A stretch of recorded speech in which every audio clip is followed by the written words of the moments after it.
ఇన్ని సీట్లు ఇస్తే ఓటు షిఫ్ట్ అవుతుందా? ఎందుకు అంటున్నానంటే ఒకసారి మా దగ్గర కాపు వర్సెస్ కాపు, ఎన్డీఏ కాపులు అదే విధంగా వైఎస్ఆర్సీపీ కాపులు పోటీ పడే నియోజకవర్గాల లిస్ట్ ఉంది. 16 నియోజకవర్గాల్లో ఇద్దరు పరస్పరం పోటీ పడుతున్నారు. అత్యధికంగా ఆంధ్రప్రదేశ్ మొత్తంలో చూసుకుంటే సేమ్ కులం. ఎందుకు అని అంటున్నానంటే కాపు ఓటు అనేది ఆంధ్రప్రదేశ్లో కీలకంగా మారిన ఈ తరుణంలో కాపులు పరస్పరం పోటీ పడుతున్న నియోజకవర్గాలు 16 నియోజకవర్గాలు వరుసగా మనకి ఇక్కడ లిస్టు కనిపిస్తోంది. ప్రధానంగా మనకి శ్రీకాకుళం నుంచి మనకి ఒంగోలు వరకు మాత్రమే ఈ పోటీ మనకు తీవ్రంగా కనిపిస్తుంది. మొత్తం 16 నియోజకవర్గాలు, ఎక్కువ ఈస్ట్ వెస్ట్ గోదావరిలో కనిపిస్తున్నాయి. ఇక్కడ పరస్పరం పోటీ పడుతున్న కాపులకు ఎవరు కాపు సామాజిక వర్గం ఎట్లా ఓటేసే అవకాశం ఉంది? ఇప్పుడు విజయబాబు చెప్తున్నారు అత్యధిక సీట్లు ఎంపీ సీట్లు కావచ్చు, ఎమ్మెల్యే సీట్లు కావచ్చు వైఎస్ఆర్సీపీ ఇచ్చిందని. కానీ ఇంకోవైపున పవన్ కళ్యాణ్ అనే ఒక బలమైన ఫ్యాక్టర్ కాపు నుంచి, అదేవిధంగా జనసేన అనే బలమైన ఫ్యాక్టర్ ఉన్న నేపథ్యంలో ఓటర్లు ప్రధానంగా కాపు కులస్తులు ఓటు వేయాలనుకునే వాళ్ళు కూటమిని చూజ్ చేసుకుంటారా, వైసీపీని చూజ్ చేసుకుంటారా? విజయబాబు గారు. అదే అండి, ఇప్పుడు మీకు ఒక లైవ్ ఎగ్జాంపుల్ చెప్తానండి. అంటే క్షేత్రస్థాయిలో నేను పరిశీలించాను కాబట్టి మీకు మళ్ళీ అగైన్ బ్యాక్ టు కందుల రమేష్ అభ్యర్థిత్వాన్ని తీసుకుందాం. జనసేనలో ఒక థర్డ్ పిల్లర్ కింద పనిచేసినటువంటి కందుల రమేష్ ఆయనకి ఇవ్వవలసిన చోట సీట్ ఇవ్వకపోవడం వల్ల ఏమైందంటే ఆయన సొంత బ్రదరు ఆ సామాజిక వర్గం మొత్తం ఒక పెద్ద గ్రూప్ ఆఫ్ వీళ్ళంతా కూడా వాళ్ళందరూ వైసీపీలోకి వచ్చేసారు. అంటే వాళ్ళు ఖచ్చితంగా అక్కడ ఇన్ఫ్లుయెన్స్ చేసే పరిస్థితి ఉంది. రాజానగరంలో పెద్ద మొత్తంలో మనకి ఇంత మొండి చేయి చూపించారని చెప్పని కాపులంతా కూడా వైసీపీకి వచ్చిన సందర్భం.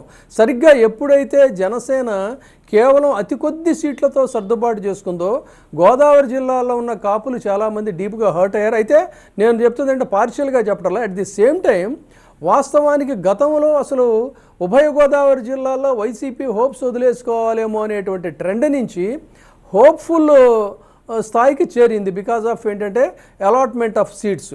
ఈ అలాట్మెంట్ ఆఫ్ సీట్స్లో పెద్ద బ్లండర్సు, అడ్జస్ట్మెంట్సు, వీటన్నింటి వల్ల కూడా ఏంటంటే వాళ్ళు చాలా స్థానాలు కోల్పోయే పరిస్థితి వచ్చింది.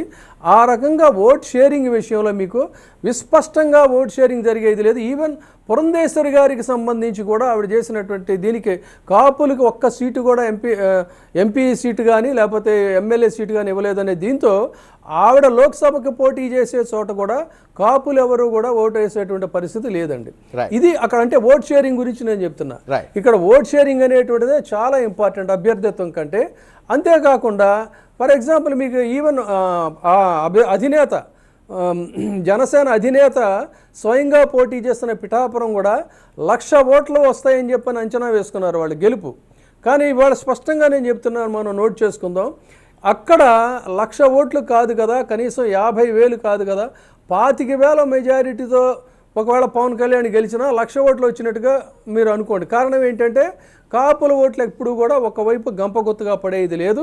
గోదావరి జిల్లాల్లో ఒక చైతన్యవంతమైనటువంటి ఓటర్లు కాబట్టి వాళ్ళు ఆలోచన చేస్తారు, ఆలోచన చేసి తీసుకుంటారు.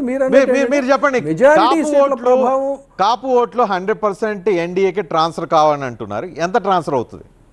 ఎంత పర్సెంట్ ఖచ్చితంగా అనేది నా నిశ్చల అభిప్రాయం. ఎంత పర్సెంట్ ఓవరాల్గా గోదావరి జిల్లాల్లో ఓవరాల్గా ఎంత ట్రాన్స్ఫర్ అవుతుంది? మేబీ ఒకవేళ ఇప్పుడు అందరూ చెప్తున్నటువంటి ప్రకారం ఇందాక మీరు అన్నారు కాబట్టి జర్నలిస్ట్గానే అన్నారు కాబట్టి జర్నలిస్ట్గా నేను చెప్పాలన్నట్టయితే వైసీపీకి పడే ఓట్ల కంటే కూడా మెజారిటీ ఓట్లు కాపుల ఓట్లు బహుశా కూటమికి పడవచ్చు. And at the same time compensation ఇక్కడ ఒకటి ఉందండి. కాంపన్సేషన్ ఏంటి అంటే ఈ ఉద్ధృతమైన ప్రచారం జనసేన కాపులు అనే ఉద్ధృతమైనటువంటి ప్రచార నేపథ్యంలో వాళ్ళకి కరెక్ట్గా దాన్ని నిలువరించగలిగినటువంటి ఫ్యాక్టరు మత్స్యకారులు. ఈ మత్స్యకారుల ఓట్లు మెజారిటీ ఓట్లు వైసీపీకి పడినప్పుడు ఏమవుతుందంటే అక్కడ కాంపన్సేట్ అవుతుంది. అది నా లెక్క అండి. ఓవరాల్గా టిల్ట్ ఎటువైపు ఉంటుంది మీ అంచనా ఏంటి?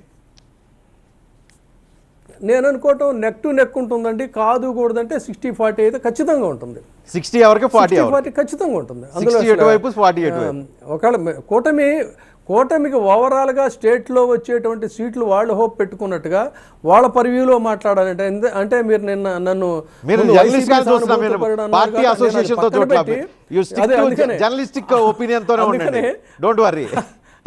అందుకే చెప్తున్నా. అందుకని ఓవరాల్ స్టేట్లో వాళ్ళు ఎక్స్పెక్ట్ చేసేటువంటి ఓట్లు ఒకవేళ ఏమైనా వస్తాయి అనుకుంటే ఒక 60% ఆఫ్ ది ఓట్స్ వాళ్ళకి వస్తాయి, 40% ఆఫ్ ది ఓట్స్ వైసీపీకి వస్తే కూడా వైసీపీకి వచ్చే ఓవరాల్ ఫిగర్ చాలా గ్రేట్ ఫిగర్ అవుతుంది.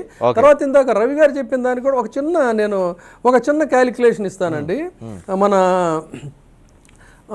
అంటే ఓవరాల్గా నేను స్టడీ చేసిన దాంట్లో 21 లోక్సభ స్థానాల్లో జెండర్ ఫ్యాక్టర్ కూడా అన్నాను కాబట్టి మొత్తం విజేతల్ని డిసైడ్ చేసేటువంటి ఫ్యాక్టరు మహిళలే అత్యధికంగా ఓట్లేశారు ప్రతి నియోజకవర్గంలో అనేటువంటిది నా దగ్గర దాని గురించి వస్తాను. Live example